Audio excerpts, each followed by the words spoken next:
Okay, most people think that self-respect is something that you earn, but the truth is self-respect is a daily set of behaviors. You don't feel self-respect, you do self-respect.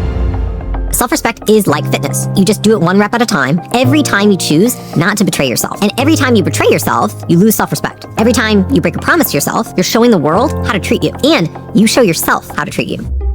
So many times that we catch ourselves pointing to the other person. And it's so often in the workplace, we're saying, well, that person doesn't respect me. It's like, well, have I actually learned how to respect myself? Do I even know what self-respect looks like? And it's a loop a lot of people get caught in. Someone disrespects you. It makes you feel small. You feel pissed off. You feel frustrated. You feel angry. And then you think, I've got to prove everybody wrong. So what do? You try harder to prove your worth. And that's what happens in that cycle. Then you lose more self-respect because you're trying to appease another person rather than yourself. And then you repeat the cycle. Respecting yourself doesn't make you selfish. It makes you stable. Because when you respect yourself, your boundaries are clear, you have standards that are non-negotiable, and people around you know where they stand. And trying to earn respect by tolerating disrespect is like trying to get healthy by eating cake and hoping your body's just not going to notice.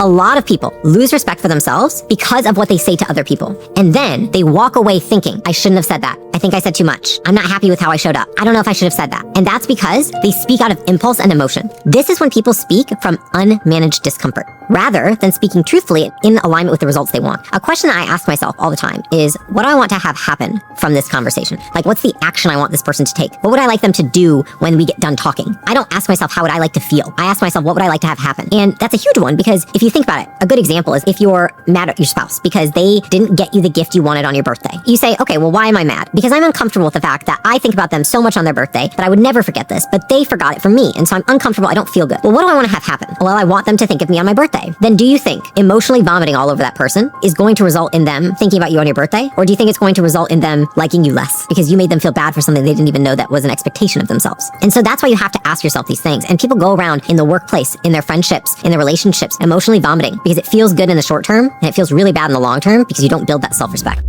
Criticism, it can sting, it can suck, it can feel terrible, even more than praise feels good for the most part. But what is criticism really? Criticism is often when something about you, something you did, makes somebody else uncomfortable. They don't know how to manage that discomfort. They outsource their discomfort. They blame you, they label you, they diminish you, they demean you, they judge you. Judgment is another word for unmanaged discomfort. So you really think about this. We all judge people. By the way, I judge people too, for sure. Of course I judge people. But what you want to ask yourself is, when somebody else criticizes you, what belief does their criticism contradict about what you believe to be true in this world? And then, when they're criticizing you, you ask yourself, what did I do to make them so uncomfortable? And if you break it down like that, it helps so much because you see it objectively rather than subjectively just taking the hit of whatever emotional blow they're trying to put your way. And that fundamentally changed everything for me. Once I understood that I do something, it makes somebody uncomfortable. When they're uncomfortable and they have low emotional regulation skills, they criticize me, they make fun of me, they demean me, they diminish me.